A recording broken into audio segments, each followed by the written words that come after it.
talaga naman na lumabas na ito, ginanap na ito bilang teatro, di ba? Naging play na siya. Ngayon naman, musical sa sine. Kaya I'm looking forward to seeing it and I hope it does well.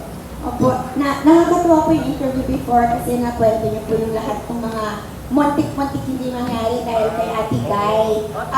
Opo, para lang po siguro maaliw, just for aliw lang po ng mga kasama natin kasi nakwento niyo, ano po ba yung mga moments kung bakit na montik-montik hindi matuloy yung himala.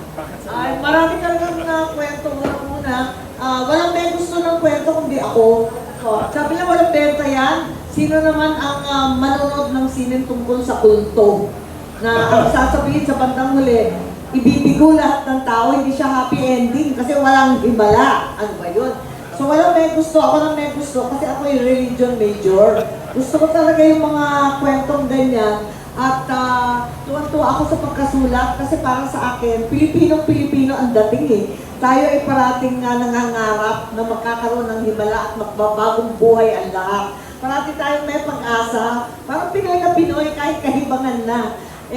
Yun, bentang-benta ako sa pelikula. Doon sa script pa lang, script contest yun eh. Kay BCD.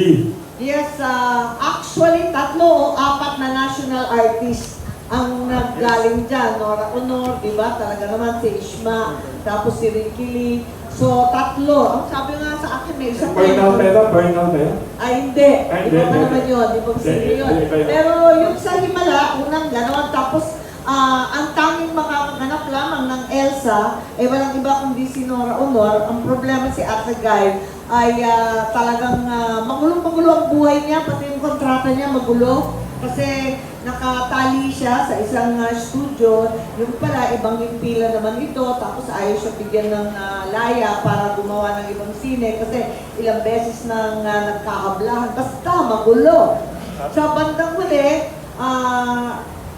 isa pang problema kasi nung time na yon dahil nga sa kaguluhan ng buhay at ng kontrata niya, hindi nasipot si Ate Guy sa mga schedule. Takot na takot ako, paano ba yan? Mamaya hindi tayo siputan, may budget tayo, tapos project ng gobyerno, papapaya tayo nito. Sabi niya, at that time, si Armida Sigurena ang nag-suggest, ano kaya ikulong natin? Sabi ko, bira, anong klaseng kulong niya? Sabi niya, i-shooting kaya natin sa malayong lugar. Sabi ko, ano, saan? Sa Ilocos. Ayun, sabi ko, siguro hindi na makakatakas doon, kaya layo-layo. Higit sa lahat, wala naman siyang pupuntahan.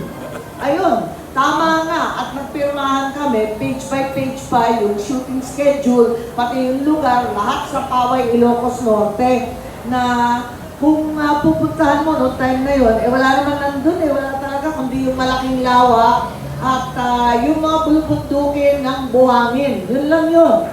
So ngayon, napunta na at yun, doon na nga ginawa yung shooting. Nakakatuwa nga dahil on time siya, labis nga on time, wala pang alas 8, nag-almusal na, ready to roll na Nakakatuwa nga siya noon At yun nga, minsan, tuloy-tuloy na yung mga eksena, minsan nagka-problema pagkat umuwi siya sa wakas na uwi sa Maynila at na-aksidente sa kalayuan ng lugar. Nakatulog siguro, nakaidlip yung driver, madalas nangyayari sa amin yan sa haba ng biyahe.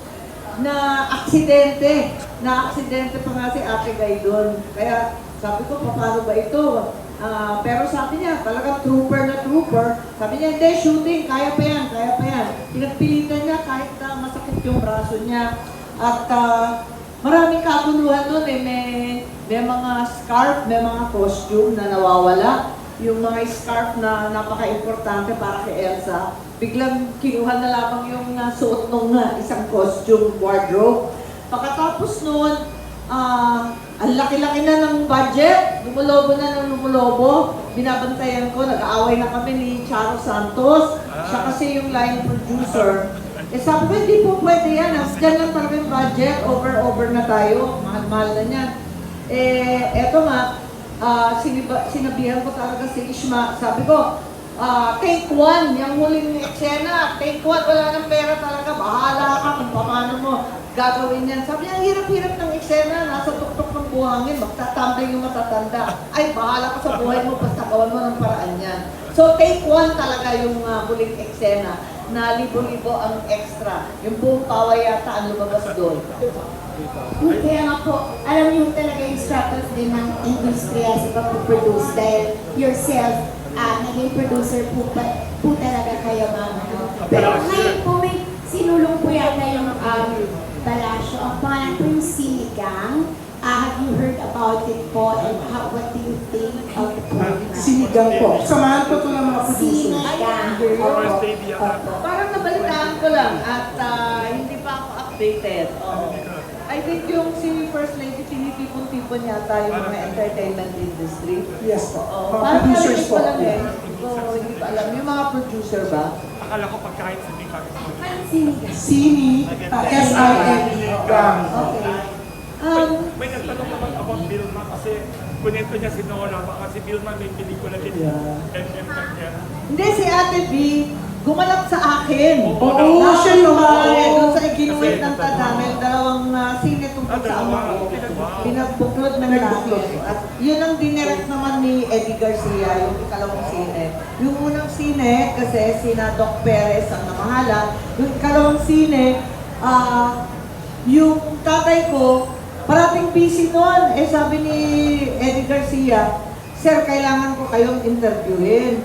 Eh, ayaw ng tatay ko. Sabi niya, ay naku, tsaka na yan. Ano bang klaseng sine yan? At sabi niya, tapos na. Ginawa na yung unang sine, tapos na yon.